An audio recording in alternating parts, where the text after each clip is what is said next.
రహస్య భారతంలో నా ఆధ్యాత్మిక అన్వేషణ. అధ్యాయం 5. శీర్షిక అడయారి యోగి భ్రమ.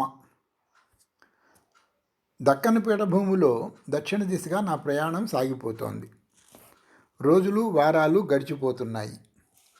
ఈ ప్రయాణంలో అద్భుతమైన ప్రదేశాలెన్నో చూశాను. కానీ నేను కలిసిన అసాధారణమైన వ్యక్తులు మాత్రం అతి కొద్ది మంది మాత్రమే.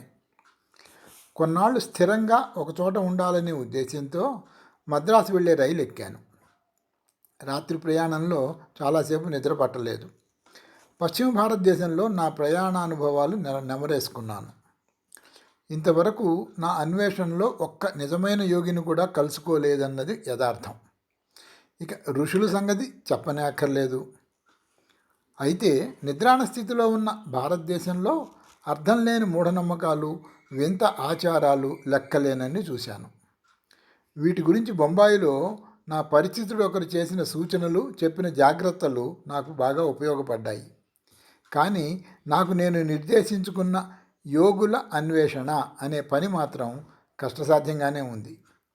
ఈ దేశంలో పూజనీయులకి, పవిత్ర వర్తనులకి కొదవలేదు. చాలామంది ఉన్నారు. కానీ వారి గురించి నాకు ఆసక్తి లేదు. ఎందుకంటే నా గమ్యం వారు కాదు. నా అన్వేషణలో ఎంతో ఉత్సుకతతో ఎన్నో దేవాలయాల ప్రాకారాల వరకు వెళ్ళినా లోపల ప్రవేశించి నిరంతరాయంగా గంటలు మోగించే భక్తులను చూడగానే నా ఆ ఉత్సాహమంతా నీరుగారిపోయేది. మద్రాసు నగరం నాకు బాగా నచ్చింది. నగరంలోని యూరోపియన్లతో కాక భారతీయులతో ఎక్కువ పరిచయం ఏర్పరచుకోవడం కోసం నగరానికి 2 మైళ్ళు దూరంగా ఉన్న ఒక ప్రదేశంలో ఒక బ్రాహ్మణ వీధిలో ఇల్లు తీసుకున్నాను. ఇసుక రోడ్లు, మట్టి కాలిబాటలతో ఆ ప్రదేశం 20వ శతాబ్దికి చాలా దూరంలో ఉన్నట్టు అనిపించినా చూడడానికి చాలా బాగున్నది. ఇక్కడ ఉన్న ఇళ్ళు విశాలమైన ఆవరణలతో, పెద్ద పెద్ద వరండాలతో శుభ్రంగా ఉన్నాయి. నేను తీసుకున్న ఇంటికి మధ్యలో పెంకులతో వేసిన వసారా, చుట్టూ గదులు ఉన్నాయి. మంచినీళ్లు ఓ పాత బావిలో నుంచి తోడుకోవాలి. ఇక్కడ ఉన్నవి మొత్తం 2 వీధులే. ఈ వీధులు దాటి ఎటు వెళ్ళినా చక్కటి ప్రకృతిని ఆస్వాదించవచ్చు. ఇక్కడి నుంచి అరగంట నడకతో అడయార్ నదిని చేరవచ్చు. ఈ నది దగ్గరలో ఉన్న తాటితోపులు నాకు బాగా నచ్చాయి.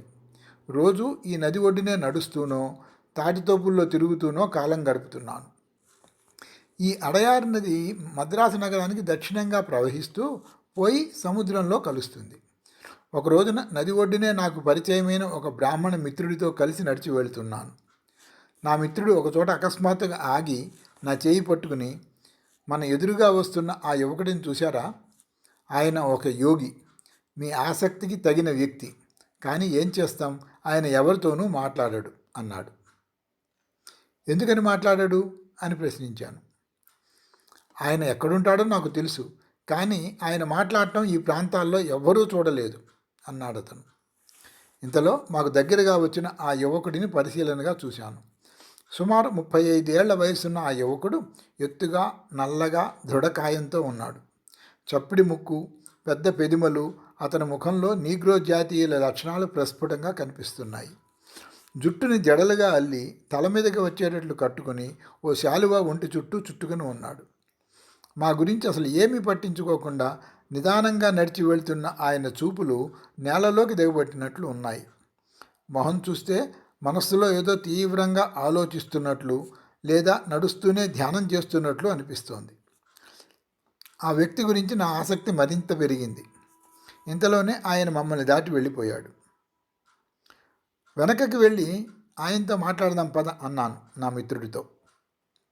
ఏమీ ఉపయోగం లేదు, నా బ్రాహ్మణ మిత్రుడు అడ్డుకున్నాడు. ఒక ప్రయత్నమైనా చేద్దాము అన్నాను. ఆయన గురించి నాకే కాదు, ఇరుగు పొరుగు వారికి కూడా ఏమీ తెలియదు. అందుకని ఆయన వ్యవహారంలో మనం తలదూర్చవద్దు అని మళ్ళీ వారించాడు నా మిత్రుడు. కానీ అప్పటికే నేను వెనకకి తిరిగి ఆ యువకుడిని అనుసరించడంతో నా మిత్రుడు కూడా నాతో రాక తప్పలేదు. ఆ యువకుడిని సమీపించాక, నేను ఆయనతో సంభాషించవచ్చేమో కనుక్కోండి అని నా మిత్రుడిని కోరాను. లేదు, నేను అడగలేను అంటూ నా మిత్రుడు వెనకకి తగ్గాడు. ఈ అవకాశం పోతే మళ్ళీ దొరకదని ధైర్యం చేసి మర్యాదలన్నీ పక్కకు తోసి ఆ యువకుడి దారిలో అడ్డంగా నిల్చున్నాను. నాకు కొద్దిగా వచ్చిన హిందుస్థానీలో 2 మాటలు మాట్లాడాను. ఆయనకేమీ అర్థం కాలేదని తల అడ్డంగా ఊపాడు. ఏం చేయాలో అర్థం కాక నిలబడిపోయాను. నా అవస్థ చూస్తున్న నా బ్రాహ్మణ మిత్రుడు నా పక్కకు వచ్చి నిలబడి తక్కువ స్వరంతో క్షమాపణ కోరుతున్న విధంగా తమిళంలో ఆ యువకుడితో ఏదో అన్నాడు. ఆ యోగి ఏమీ మాట్లాడలేదు. కానీ ఆయన కళ్ళల్లో చిరు కోపము, కాఠిన్యము చోటు చేసుకున్నాయి. నా మిత్రుడు ఇబ్బందిగా చూస్తున్నాడు. యోగులతో సంభాషించడం ఎంత కష్టమో నాకు అర్థమవుతోంది. కొత్త వారితో మాట్లాడటమే వారికి ఇష్టం ఉండదు. ఇంకా వారి అనుభవాలు ఎట్లా పంచుకుంటారు? యోగశాస్త్ర రహస్యాల గురించి ఏమాత్రం అవగాహన లేని నాబోటి ఆంగ్లేయుడికి వారి మౌనాన్ని ఛేదించడం మరీ కష్టం. తీక్ష్ణమైన చూపులతో బయటికి మౌనంగా ఉన్నా ఈ కొద్ది క్షణాలలోనే ఆయన నన్ను మానసికంగా పరీక్షిస్తున్నాడనే అభిప్రాయం నాకు కలిగింది. నా మిత్రుడు నన్ను మెల్లిగా వెనకకు లాగుతున్నాడు. ఇంకొక నిమిషం ఉంటే నేను కూడా ఓటమి అంగీకరించి వెనక్కి తిరిగేవాడినే. అకస్మాత్తుగా ఆ యోగి మమ్మల్ని దగ్గరలో ఉన్న తాటి చెట్టు వైపు రమ్మని సంజ్ఞ చేశాడు. ఆ చెట్టు మొదట్లో మమ్మల్ని కూర్చోమని తాను కూడా నేల మీద కూర్చున్నాడు. నా మిత్రుడితో ఆయన ప్రశాంతంగా చక్కని తమిళంలో ఏదో చెప్పాడు. మీతో మాట్లాడటానికి ఈ యోగి అంగీకరిస్తున్నారు అని నా మిత్రుడు అనువదించాడు. ఆయన పేరేమిటి అని అడిగిన నాకు ఆయన చెప్పిన పెద్ద పేరు పూర్తిగా అర్థం కాలేదు. అయితే ఆయన మొదటి పేరు బ్రహ్మ సుఖానంద అని, అయితే ఆయనకి ఇంకో 4 పేర్లు ఉన్నాయని తెలిసింది. ఆ 5 పేర్లు పూర్తిగా రాస్తే ఒక పేజీ సరిపోయేటట్లు లేదు. అందుకని ఆయనను భ్రమ అని గుర్తుపెట్టుకుంటే చాలనుకున్నాను.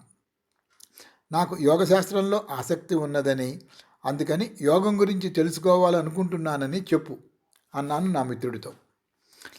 ఆయన అభిరుచి నాకు అర్థమైంది. ప్రశ్నలు అడగమని చెప్పండి అన్నాడు ఆయన తమిళంలో. మీరే విధమైన యోగ సాధన చేస్తారు అని నేను అడిగాను. నాది శరీరాన్ని అదుపులో ఉంచుకునే యోగ సాధన. అన్ని యోగాలలోకి ఇది కష్టసాధ్యమైంది.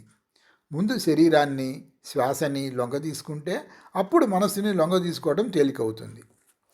అయితే ఈ నియంత్రణ వలన లాభం ఏమిటి అని అడిగాను. శరీరానికి ఆరోగ్యము, మనస్సుకి దృఢత్వం, దీర్ఘకాల జీవితం, ఇవి కొన్ని ప్రయోజనాలు. మా యోగ విద్యని సాధన చేసిన వారికి శరీరం లోహమంత గట్టిపడుతుంది. ఏ విధమైన నొప్పులు బాధించవు. మత్తుమందు తీసుకోకుండా శస్త్రచికిత్స చేయించుకుంటున్న యోగి నాకు తెలుసు. అటువంటి వారు ఏ విధమైన బాధ లేకుండా అతి శీతలత్వాన్ని కూడా భరించగలరు అన్నాడు ఆయన. మా సంభాషణ నేను అనుకున్న దానికంటే ఆసక్తికరంగా మారటంతో కొన్ని ముఖ్యమైన విషయాలు నా పుస్తకంలో రాసుకోవడం మొదలెట్టాను. బ్రహ్మ అది చూసి చిరునవ్వు నవ్వాడు, కానీ అభ్యంతర పెట్టలేదు. తన యోగ సాధన గురించి మరికొంత చెప్పమని అర్థించాను. మా గురువుగారు ఎప్పుడూ మంచు కురుస్తూ ఉండే హిమాలయాల్లో నిమిషాలలో నీరు గడ్డగట్టే వాతావరణంలో ఒకే ప్రదేశంలో ఎన్నో గంటల సేపు కూర్చోగలిగేవారు. అది యోగశక్తి అన్నాడు ఆయన. ఓహో, అయితే మీరు ఇంకా శిష్యులేనన్నమాట అన్నాను. అవును, 12 సంవత్సరాల నుంచి ప్రతిరోజు విడవకుండా సాధన చేస్తూ నేను ఈ స్థితికి వచ్చాను. ఇంకా చాలా సోపానాలు అధిరోహించాల్సి ఉంది అన్నాడు అతను. ఇప్పటికే మీరు కొన్ని అతీంద్రియ శక్తులు సాధించారనుకుంటాను, అవునా అన్నాను. అవునని తల ఊపి బ్రహ్మ మౌనంగా ఉండిపోయాడు. మీరు యోగి ఎలా అయ్యారో తెలుసుకోవచ్చా సందేహిస్తూనే అడిగాను. ఆయనేమీ సమాధానం చెప్పలేదు. నదికి అవతలి ఒడ్డున చెట్లపై నుంచి కాకుల అరుపులు, కోతుల అల్లరి, సముద్ర ఘోష మా ముగ్గురి మధ్య నిశ్శబ్దాన్ని భగ్నం చేస్తున్నాయి. నా ప్రశ్నలోని నిజాయితీని గుర్తించిన వాడిలాగా బ్రహ్మ తప్పకుండా అంటూ మొదలెట్టాడు. నా చిన్నప్పుడు నేను అందరిలాగా ఆటలంటే ఇష్టం చూపేవాడిని కాదు. తోటల్లోనూ పొలాల్లోనూ ఒంటరిగా తిరుగుతూ ఉండేవాడిని. జీవితమంతా నిరాసక్తంగా సాగుతూ ఉండేది. ఒకసారి అనుకోకుండా కొందరు వృద్ధులు యోగం గురించి మాట్లాడుకోవటం విన్నాను. యోగాపై నాకు ఆసక్తి కలిగి దాని గురించి కనుక్కోవడం ప్రారంభించాను. కొన్ని తమిళ గ్రంథాల ద్వారా యోగుల గురించి ఎన్నో ఆసక్తికరమైన విషయాలు తెలిసాయి. ఇంకా తెలుసుకోవాలని తపన పడుతున్న నాకు ఎక్కువ వివరాలు లభ్యం కాలేదు. నేను చదివిన గ్రంథాలలో ఒక చోట యోగ సాధనకి ఒక గురువుగారి సహాయం అవసరం అనే వాక్యం కనపడింది. ఇల్లు వదిలి వెళ్ళి అన్వేషిస్తేనే గురువుగారిని చేరగలనని నాకు తెలుసు. కానీ పెద్దలు దీనికి అంగీకరించరు. అందుకని నాకున్న కొద్ది పరిజ్ఞానంతోనే ఇంటిలో రహస్యంగా శ్వాసక్రియకి సంబంధించిన కొన్ని అభ్యాసాలు చేసేవాడిని. మంచి మార్గదర్శకుడి సహాయం లేకుండా యోగ సాధన చేయటం హానికరమని అప్పటికి నాకు తెలియదు. కొంతకాలానికి ఈ అభ్యాసాల ప్రభావం కనిపించింది. నా తల మీద చిన్న కురుపు లాంటిది మొదలైంది. కపాలంలో ఎక్కడో చిన్న పగులు ఏర్పడినట్లు అయింది. ఆ ప్రదేశంలో రక్తస్రావమయ్యి నా శరీరం అంతా చల్లబడిపోయింది. నేను చనిపోతున్నాననే భావన కలిగింది. 2 గంటల తరువాత నా మనఃఫలకంపై ఒక యోగి చిత్రం అస్పష్టంగా కనిపించింది. నిషేధించబడిన అభ్యాసాలు చేయటం వలన ఎటువంటి విపత్కర పరిస్థితి తెచ్చుకున్నావో చూశావా? ఇది నీకు ఒక పెద్ద గుణపాఠం అంటూ ఆ యోగ రూపం అదృశ్యమైంది. ఆశ్చర్యకరంగా అప్పటి నుంచి నా ఆరోగ్యం బాగుపడి నేను పూర్తిగా కోలుకున్నాను. కానీ ఆ మచ్చ అలాగే మిగిలి ఉంది అంటూ బ్రహ్మ తల వంచి చూపాడు. ఒక గుండ్రటి మచ్చ అతని తల మధ్య భాగంలో స్పష్టంగా కనిపించింది. ఆ అనుభవం తర్వాత నేను శ్వాసకి సంబంధించిన అభ్యాసాలన్నీ మానేశాను. కొన్ని సంవత్సరాల తర్వాత పరిస్థితులు అనుకూలించగానే గురువుగారి అన్వేషణలో మళ్ళీ బయలుదేరాను.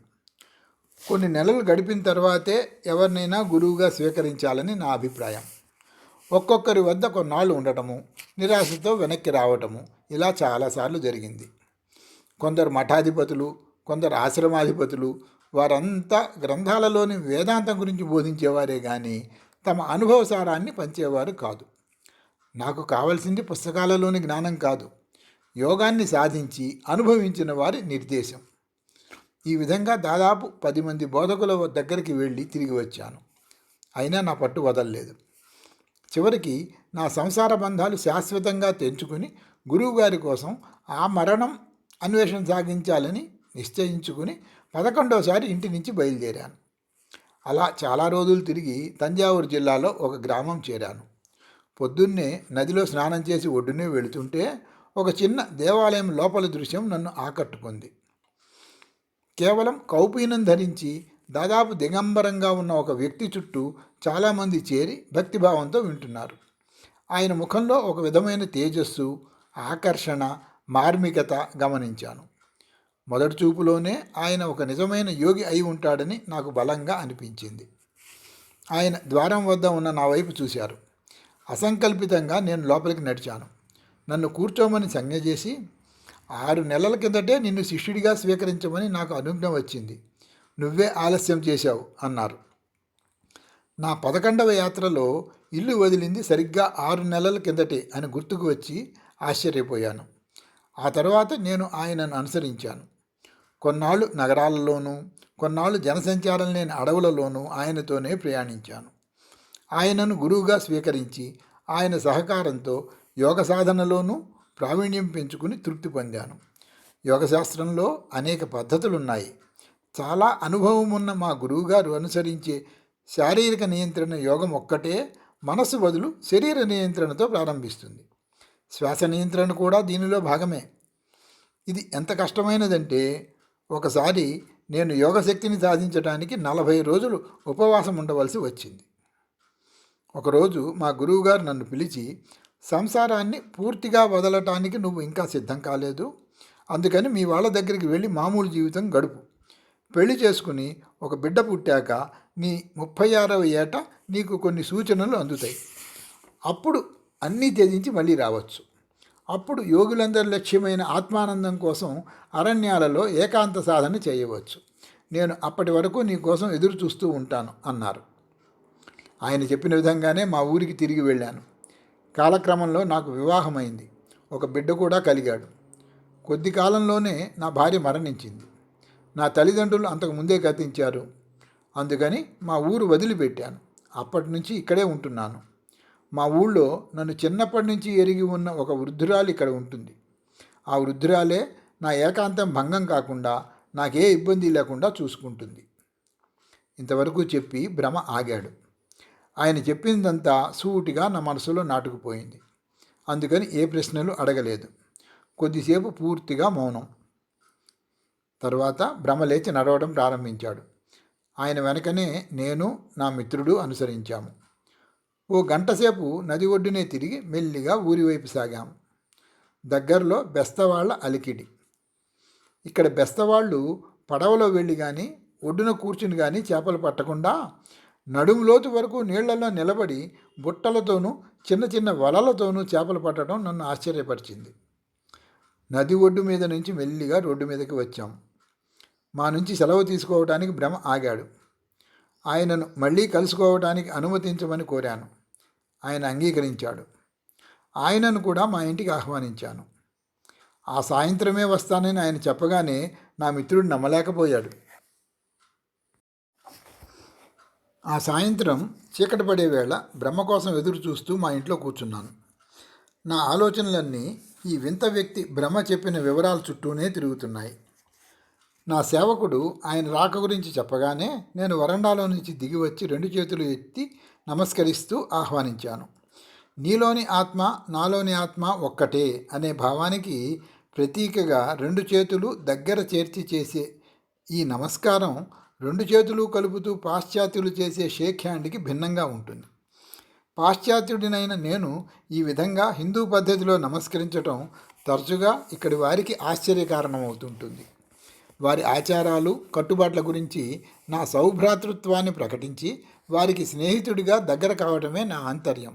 అంతేకాని పూర్తిగా స్థానికుడిగా మారిపోదామని నేను అనుకోవటం లేదు. నా వెనకాలే లోపలికి వచ్చిన బ్రహ్మ నేల మీదే కూర్చున్నాడు. సౌకర్యవంతమైన దివాన్ పైన కూర్చోమని నేను కోరినా తనకి నేల మీదే సౌఖ్యంగా ఉంటుందన్నాడు ఆయన. ఆయన రాకకి నా కృతజ్ఞతలు తెలియజేశాను. ఫలహారాలు అయ్యాక ఆయన వ్యక్తిగత జీవితంలోకి నా చొరబాటుని సమర్థించుకోవటానికి నా గురించి నన్ను భారతదేశానికి ఆకర్షించిన బలమైన కారణాల గురించి క్లుప్తంగా వివరించాను. దీనితో తన గాంభీర్యాన్ని సడలించుకొని నా భుజంపై చేయి వేసి సన్నిహితమయ్యాడు. పాశ్చాత్య దేశాలలో మీ వంటి వారున్నారని తెలిసి సంతోషిస్తున్నాను. మీ ఈ ప్రయాణం వృధా కాదు. మీరు చాలా విషయాలు తెలుసుకుంటారు. విధి మన ఇద్దరినీ ఒక చోటికి చేర్చింది. ఇవాళ చాలా సుదినం. మీరు అడగదలుచుకున్నవన్నీ అడగండి. నా ప్రమాణాలు మీరనంత వరకు అన్ని విషయాలు సంతోషంగా చెబుతాను అన్నాడు ఆయన. ఊహించని ఈ అదృష్టానికి పొంగిపోయి ఆయన సాధన చేసే యోగం గురించి దాని లక్ష్యాల గురించి వివరించమని అడిగాను. మా ఈ శారీరక యోగం ఎంత ప్రాచీనమైనదో ఎవ్వరూ చెప్పలేరు. పరమశివుడు ఘేరండ యోగికి మొదట ఈ యోగాన్ని బోధించాడని మా గ్రంథాలు చెబుతున్నాయి. ఆయన నుంచి మార్కండేయుడికి, ఆయన నుంచి మిగతా వారికి సంక్రమించి కొన్ని వేల సంవత్సరాలుగా ప్రచారంలో ఉంది. శరీరం ద్వారా ముక్తిని పొందటానికి ఈ యోగాన్ని భగవంతుడు ప్రసాదించాడని మా నమ్మకం. ఈ విద్యని సాధనతో కైవసం చేసుకున్న వారికి మాత్రమే దీని గొప్పదనం తెలుస్తుంది. అంతే తప్ప అసామాన్యులకి అర్థం కాదు. ఈ విధంగా సాధనతో ఈ విద్యను సొంతం చేసుకున్న వాళ్ళు అతి కొద్ది మందే ఉండటం వల్ల సంపూర్ణ జ్ఞానం లేని వారి వక్రభాష్యాలతో ఈ విద్య సామాన్య జనంలో ప్రచారంలో ఉంది. కాశీ వెళ్ళి చూడండి. మేకులు పొడుచుకు వచ్చే పక్క మీద పగలు రాత్రి గడిపే వ్యక్తి కనపడతాడు. ఇంకో చోట ఒక చేయి ఎత్తి పెట్టుకుని వేళ్ల గోర్లు ఎన్నో అంగుళాలు పెరిగే వరకు చేతిని అలాగే ఉంచే మరో వ్యక్తి ఉంటాడు. వీళ్ళందరూ కూడా మా యోగశాస్త్రాన్ని సాధన చేస్తున్నట్లే చెప్తారు. కానీ అది నిజం కాదు. వారి మూలంగా యోగశాస్త్రానికి అప్రతిష్ట కలుగుతోంది. ప్రజలని ఆశ్చర్యచకితుల్ని చేయటానికి శరీరాన్ని హింసించడం మేము అంగీకరించాం. కొన్ని అభ్యాసాలు స్వయంగా నేర్చుకునో ఇతరుల ద్వారా వినో శరీరాన్ని చిత్ర విచిత్రంగా వంచేవారందరూ అజ్ఞానులే. అయితే అమాయక ప్రజలు అటువంటి వారిని గౌరవిస్తూ కానుకలు సమర్పిస్తూ ఉంటారు. నిజమైన యోగుల సంఖ్య తగ్గిపోయి ఉన్నవారు కూడా తమ సాధనలు రహస్యంగా ఉంచుకుంటే ఈ విధమైన అపోహలు ఏర్పడడం సహజమే కదా అని ప్రశ్నించాను. ఒక రాజుగారు తన నగలన్నింటినీ బహిరంగంగా ప్రదర్శించడం ఎక్కడైనా చూశారా? లేదు కదా. తన భవనంలో రహస్యపు అరలలో అతి జాగ్రత్తగా దాచిపెడతాడు. మా యోగశాస్త్ర రహస్యాలు కూడా మాకు మానవులకి మిగిలి ఉన్న వెలలేని సంపద కిందే లెక్క. ఎవరికైతే ఈ సంపద మీద ఆసక్తి ఉన్నదో వారు ఈ సంపదని అన్వేషించాల్సిందే. అది ఒక్కటే దారి. అదే సరైన దారి కూడా. మా గ్రంథాలన్నింటిలోనూ ఈ విషయం రహస్యంగా ఉంచాలని మరీ చెప్పబడి ఉంది. మా గురువులు కూడా కొన్ని సంవత్సరాల పాటు తమ శిష్యులను పరిశీలించి పరీక్షించి అప్పుడు మాత్రమే ముఖ్యమైన ఈ యోగ రహస్యాలను అందజేస్తుంటారు. అన్ని యోగ పద్ధతులలోకి మా పద్ధతిలో రహస్యాలు మరీ ఎక్కువ. సాధకుడికే కాక మిగిలిన వారికి కూడా అపాయకరంగా పరిణమించే అంశాలు ఎన్నో ఇందులో ఉన్నాయి. ఇప్పుడు చెప్పండి, ఏ విధమైన విచక్షణ లేకుండా నేను ఈ యోగశాస్త్రంలోని ప్రాథమిక విషయాలనైనా మీకు చెప్పగలనా అంటూ కొన్ని నిమిషాలు ఆలోచించి, మా యోగ సాధనలో మనస్సుని స్థిరం చేసి శరీరాన్ని దృఢపరిచే కొన్ని ప్రాథమిక అభ్యాసాల గురించి మాత్రం వివరంగా చెప్పగలను అన్నాడు బ్రహ్మ. మా పాశ్చాత్యులకి ఇది చాలా ఆసక్తి కలిగిస్తుంది అన్నాను నేను. శరీరంలో వివిధ అవయవాల శక్తిని పెంచడానికి, రుగ్మతలను తొలగించడానికి చాలా అభ్యాసాలు ఉన్నాయి. వాటిలో ఒక్కొక్క అభ్యాసంలో ఒక్కొక్క నాడి మీద ఒత్తిడి పడుతుంది. ఈ ఒత్తిడి వివిధ అవయవాల మీద పనిచేయటం వల్ల అవి బాగుపడతాయి అన్నాడు ఆయన. మీరేమైనా మందులు వాడతారా అని ప్రశ్నించాను. అవసరమైతే చంద్రోదయ కాలంలో సేకరించిన కొన్ని మూలికలు వాడతాం, అంతే. శరీరాన్ని ఆరోగ్యంగా ఉంచడానికి 4 పద్ధతులున్నాయి. మొదటిది సమాధి స్థితి. నాడులను సాంత్వనపరచడానికి ఇది నేర్పుతాము. దీనికి 4 అభ్యాసాలు ఉన్నాయి. రెండవది శరీరాన్ని చాచటం. ఆరోగ్యకరమైన జంతువుల సహజ శరీర విన్యాసాలపై ఇది ఆధారపడి ఉంటుంది. మూడవది శరీరాన్ని పూర్తిగా శుభ్రం చేసే ప్రక్రియ. 4వది శ్వాసక్రియ. శ్వాస మీద నియంత్రణ నేర్పుతాం. ఈ అభ్యాసాలన్నీ వింతగా అనిపించినా చాలా ప్రభావం చూపుతాయి. కొన్ని ఆసనాలని ప్రత్యక్షంగా చూడాలని నా అభిలాష బ్రహ్మకి వ్యక్తం చేశాను. ఇప్పుడు నేను చూపించబోయే వాటిలో రహస్యాలేమీ లేవు. ముందు సమాధి స్థితితో మొదలెడదాం. ఈ విషయం మనం పిల్లి నుంచి నేర్చుకోవాల్సి ఉంది. ఒక పిల్లిని శిష్యుల మధ్య వదిలి విశ్రాంతి స్థితిలో అది ఎలా ఉంటుందో గమనించమని మా గురువుగారు చెప్పారు. ముఖ్యంగా మధ్యాహ్నం ఎండ కాచేటప్పుడు, నిద్రలోకి జారుకునేటప్పుడు, ఎలుక కన్నం వద్ద మాటు వేసి ఉన్నప్పుడు దాన్ని జాగ్రత్తగా గమనించమని చెప్పారు. తన శరీరంలోని ప్రతి అణువులోని శక్తిని వ్యర్థం కాకుండా ఉంచుకుంటూ విశ్రాంతి తీసుకోవడం ఎలాగో పిల్లికి బాగా తెలుసు. విశ్రాంతి తీసుకోవడం చాలా తేలికైన పనే కదా అని మీరు అనుకోవచ్చు. ఒక కుర్చీలో కూర్చుని కొద్దిసేపు అయ్యాక అటు ఇటు కదలటం, కాళ్ళు చాచటం, కుర్చీలో నుంచి పైకి లేవకుండా విశ్రాంతి తీసుకుంటున్నట్లు బయటికి కనిపించినా ఆ సమయంలోనూ ఒకదాని తర్వాత ఒకటిగా ఆలోచనలు మీ మనస్సుని ఆక్రమించుకుంటాయి. అది విశ్రాంతి అనగలమా? మీరు అవిశ్రాంత స్థితిలోనే ఉన్నారనటానికి అవి సూచనలే కదా అన్నాడు బ్రహ్మ. ఈ విధమైన ఆలోచన నాకెప్పుడు స్ఫురించలేదు అన్నాను. చాలామంది మనుష్యులకి ఈ విశ్రాంత స్థితి గురించి తెలియదు, కానీ జంతువులకి ఈ విషయం బాగా తెలుసు. ఎందుకంటే జంతువులు స్వభావ సిద్ధంగా ప్రకృతి పిలుపును అనుసరించి నడుచుకుంటాయి. కానీ మనుష్యులు వారి వారి ఆలోచనల ప్రకారం నడుచుకుంటారు. వారిలో చాలామందికి తమ మనస్సులపై ఆధిపత్యం లేకపోవటం వల్ల ఆలోచనలతో వారి నాడులు, శరీరాలు ప్రభావితమవుతాయి. అందువల్ల నిజమైన విశ్రాంత స్థితి వారి అనుభవంలోకి రాదు. అలా అయితే మనమేం చేయాలి అని అడిగాను. మొట్టమొదట ప్రాచ్య దేశాలలోని వారిలాగా కూర్చునే విధానం నేర్చుకోవాలి. మీ చలి దేశాలలో కుర్చీలు బాగా ఉపయోగపడవచ్చు, కానీ యోగ సాధన సమయంలో అవి ఉపయోగపడవు. మేము కూర్చునే విధానం చాలా విశ్రాంతినిస్తుంది. రోజంతా పనిచేశాక శరీరం అంతటికి ఇది విశ్రాంతినిస్తుంది. తర్వాత ఒక చిన్న చాప కానీ దుప్పటి కానీ గోడకి దగ్గరగా వేయాలి. వీపు గోడ కానించి వీలైనంత సుఖంగా ఆ చాప పైన కూర్చోవాలి. చాపని గది మధ్యలో వేసి కుర్చీకో సోఫాకో వీపు ఆనించకుండా కూడా కూర్చోవచ్చు. తరువాత కాళ్ళు 2 లోపలికి మడుచుకోవాలి. ఇది ఏ విధమైన శ్రమని కలిగించదు. ఈ విధంగా కూర్చుని శరీరాన్ని స్థిరంగా ఉంచి మెల్లిగా శ్వాసిస్తూ ఉండటమే మొదటి అభ్యాసం. ఇప్పుడు మీ ఆలోచనలని బాహ్య ప్రపంచంలోని వ్యవహారాలు, బాధల నుంచి మళ్లించి మీ మనస్సుని ఒక అందమైన వస్తువు మీదో, బొమ్మ మీదో, పుష్పం మీదో కేంద్రీకరించండి అన్నాడు బ్రహ్మ. నేను నా కుర్చీ వదిలివేసి బ్రహ్మ ఎదురుగా ఆయన చెప్పిన పద్ధతిలో నేల మీద కూర్చున్నాను. మీరు సరిగ్గా చేశారు, కానీ అలవాటు లేకపోవటం వల్ల చాలామంది పాశ్చాత్యులకి ఇది కష్టమని అనిపిస్తుంది. మీరు కూడా ఒక సవరణ చేసుకోవాలి. మీ వెన్నెముక వంచకూడదు, నిటారుగా ఉంచాలి. ఇప్పుడు ఇంకో ఆసనం చూపిస్తాను అంటూ బ్రహ్మ తన మోకాళ్ళు పైకి జరిపి తన గడ్డం వరకు తెచ్చాడు. రెండు చేతులు మోకాళ్ళు చుట్టి ముందుకు తెచ్చి గట్టిగా పట్టుకున్నాడు. చాలాసేపు నిలబడిన తర్వాత ఈ ఆసనం చాలా మంచిది. శరీరం బరువు అంతా పిరుదులపైకి తేవాలి. బాగా అలసిపోయినప్పుడు ఈ సాధన చేసి ముఖ్యమైన నాడీ కేంద్రాలని సాంత్వనపరచవచ్చు అన్నాడు బ్రహ్మ. ఇది చాలా తేలికైందే కదా అన్నాను. విశ్రాంత స్థితిని నేర్చుకోవటానికి ఏమీ శ్రమ పడనక్కర్లేదు. ఈ తేలికైన అభ్యాసాలే అద్భుతమైన గుణాన్ని ఇస్తాయి. ఇప్పుడు నేల మీద వెల్లికిలా పడుకోండి. కాళ్ళు చాచి ఉంచండి. మడమలు బయటికి చూడాలి. చేతులు రెండు చాచి శరీరానికి రెండు పక్కలా ఉంచాలి. ఇప్పుడు ప్రతి నరానికి విశ్రాంతినివ్వాలి. శరీరం బరువునంతటినీ నేల మీదకు మార్చి కళ్ళు మూసుకోవాలి. వెన్నెముక నిటారుగా ఉంచాలి. కాబట్టి మంచం మీద పడుకుని ఈ అభ్యాసం చేయటం కుదరదు. ఒక దుప్పటి నేల మీద వేసుకోవచ్చు. ప్రకృతి శక్తులు పూర్తి విశ్రాంతి కలిగించే ఈ అభ్యాసాన్ని శవాసనం అంటాం. సాధనతో 1 గంట సేపు ఈ విధంగా విశ్రాంతిని పొందవచ్చు.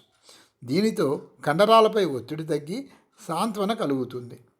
మానసిక విశ్రాంతి కంటే ముందు కండరాలకు విశ్రాంతి కావాలి అన్నాడు బ్రహ్మ. ఏదో విధంగా కదలకుండా కూర్చోవడం తప్ప మీ ఆసనాలలో ఏమీ కనపడటం లేదు ఒకంత అనాసక్తితో అన్నాను నేను. ఏమీ కనబడటం లేదా? మీ పాశ్చాత్యులకి చురుకుగా ఉండటం ఇష్టం, కానీ విశ్రాంత స్థితిని తిరస్కరించకూడదు కదా. అన్ని యోగాలకి మూలం ఈ విశ్రాంత స్థితే. ఇది మాకొక్కరికే అవసరం కాదు, మీ పాశ్చాత్య ప్రపంచానికి కూడా చాలా అవసరం. బ్రహ్మ చెప్పిన ఈ విషయం చాలా భావగర్భితమైనది. ఇవాళకి ఈ ఆసనాలు చాలు, ఇక నేను వెళ్ళాలి అంటూ బ్రహ్మ లేచాడు. నేను కృతజ్ఞతలు చెప్పి ఈ విషయంలో ఇంకా వివరాలు చెప్పమని కోరాను.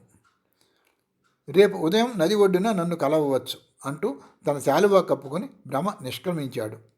ఆయనతో జరిపిన ఆసక్తికరమైన సంభాషణపైనే నా ఆలోచనలు కేంద్రీకృతమయ్యాయి. తర్వాత చాలాసార్లు యోగి బ్రహ్మను కలుసుకున్నాను. ఎక్కువగా ఉదయం వేళ నది ఒడ్డున కలుసుకునేవాడిని.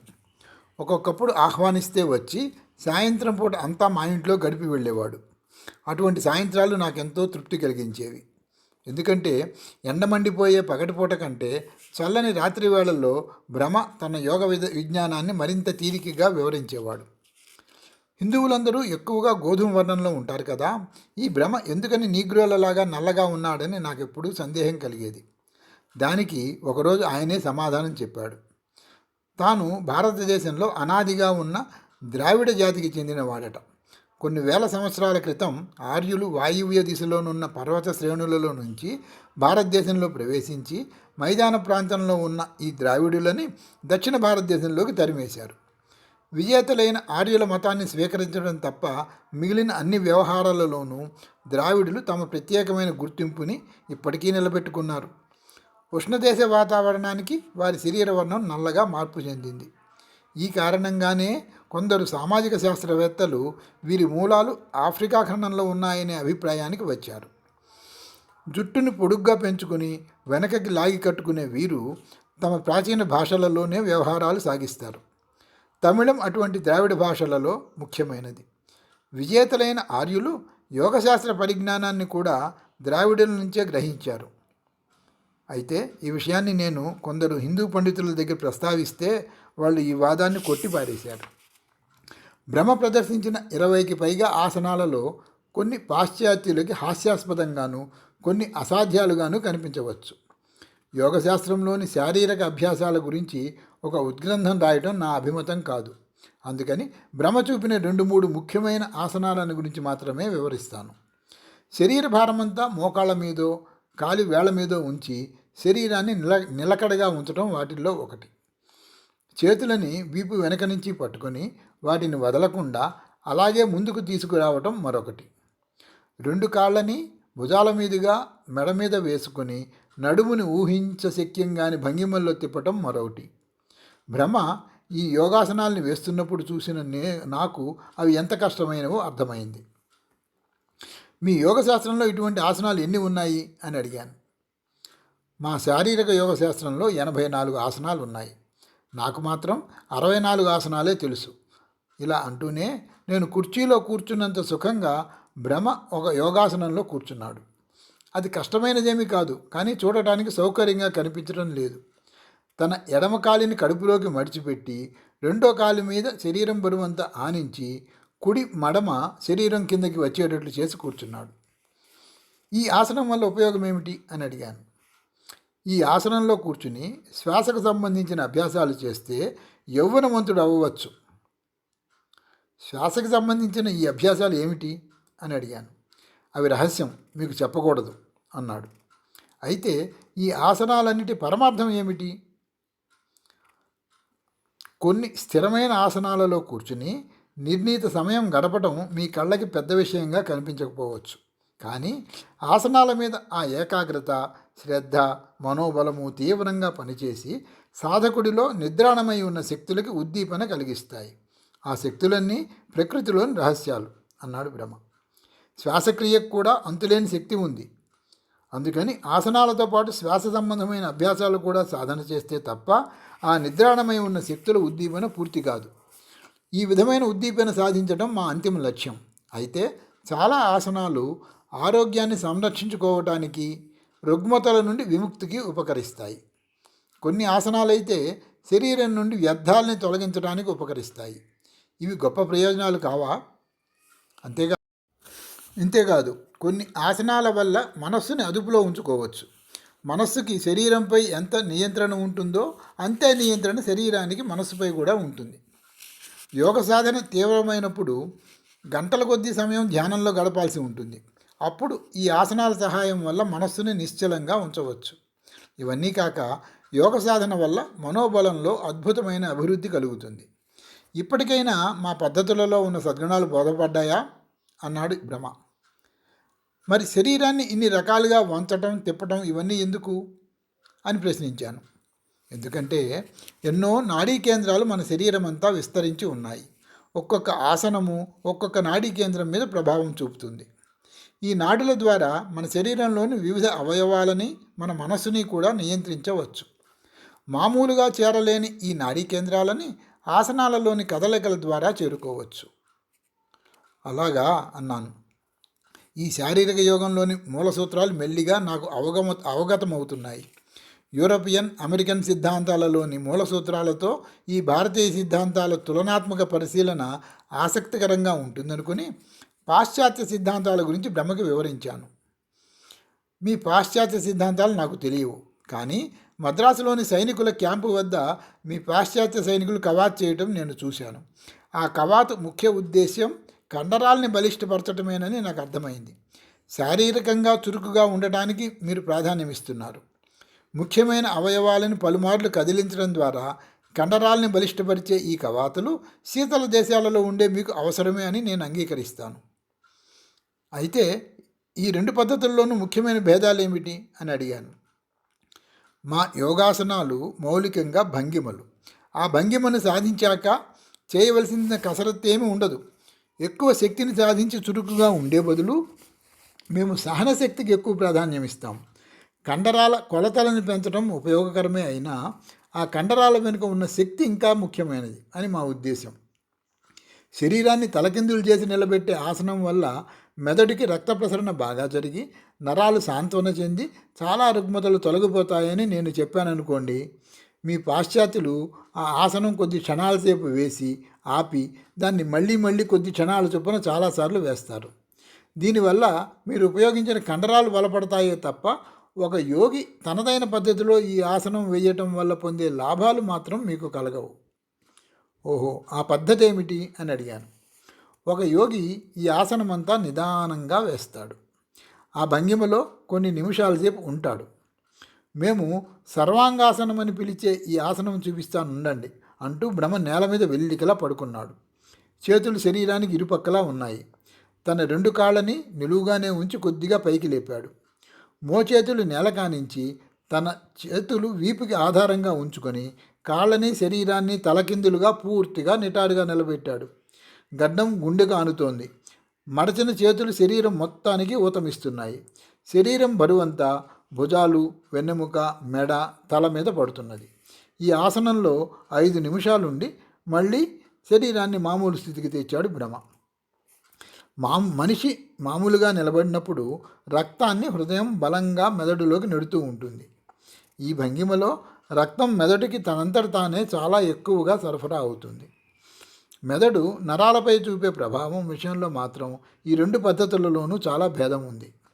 మెదడుతో ఎక్కువ పనిచేసే విద్యార్థులు, మేధావులు అలసిపోయినప్పుడు ఈ ఆసనం వల్ల తక్షణ ఉపశమనం పొందవచ్చు. ఇంతేకాదు, జననేంద్రియాలు కూడా ఈ ఆసనం వల్ల శక్తివంతమవుతాయి. అయితే మా పద్ధతి ప్రకారం నిదానంగా చేసినప్పుడే ఈ లాభాలు సమకూరుతాయి, కానీ మీ పాశ్చాత్య పద్ధతిలో త్వరగా చేయటం వల్ల కాదు. మా పాశ్చాత్య అభ్యాసాలలో శరీరాన్ని తీవ్రంగా కదిలించి వేస్తే మీ యోగ సాధనలో శరీరాన్ని ప్రత్యేక భంగిమలో స్థిరంగా ఉంచుతారన్నమాట అన్నాను. అంతేననుకోండి అన్నాడు భ్రమ చూపించిన వాటిలో పాశ్చాత్యులు ప్రయత్నించదగిన మరో ఆసనం గురించి చూద్దాం. ఈ ఆసనంలో యోగి నేల మీద కూర్చుని తన కాళ్ళని చాచి ఉంచి 2 చేతుల్ని తలపైకి చాచి గాలి వీడుస్తూ తన నడుముని ముందుకు వంచి చేతి 2 చూపుడు వేళ్లతోనూ చాచి ఉంచిన కాళ్ళ బొటన వేళ్ళని పట్టుకుంటాడు. చాచి ఉన్న చేతుల మధ్య తలను తొడలకు తగిలే వరకు మెల్లిగా ఉంచుతాడు. ఈ భంగిమలో కొద్దిసేపు ఉంచి శరీరాన్ని మళ్ళీ మామూలు స్థితికి తెస్తాడు. ఈ ఆసనాన్ని ఒకేసారి వేయాలని త్వరపడకూడదు. ముఖ్యంగా తలని కాళ్ళ దగ్గరికి చేర్చేటప్పుడు కొద్దిగా మెల్లిగా చేయాలి. పూర్తిగా సాధించడానికి కొన్ని వారాలు పట్టినా పర్వాలేదు. ఒక్కసారి సరిగ్గా సాధిస్తే మాత్రం తర్వాత బాగా సులభమవుతుంది. ఈ ఆసనం వల్ల వెన్నెముక గట్టిపడటమే కాక రక్త ప్రసరణ విషయంలో అద్భుత ఫలితాలు కనిపిస్తాయి అన్నాడు మరో ఆసనంలో నేల మీద కూర్చుని కాళ్ళని వెనకకి మడిచి అరికాళ్ళు శరీరానికి ఆధారంగా ఉండేటట్లు కూర్చుని భుజాలు నేలకి ఆనే వరకు నడుముని నెమ్మదిగా వెనకకు వంచాడు. 2 చేతులు తలకిందుగా జరిపి కుడి చేత్తో ఎడమ భుజాన్ని, ఎడమ చేత్తో కుడి భుజాన్ని పట్టుకున్నాడు. ఈ భంగిమలో కొన్ని నిమిషాలుండి మెల్లిగా యథాస్థితికి శరీరాన్ని తీసుకువచ్చాడు.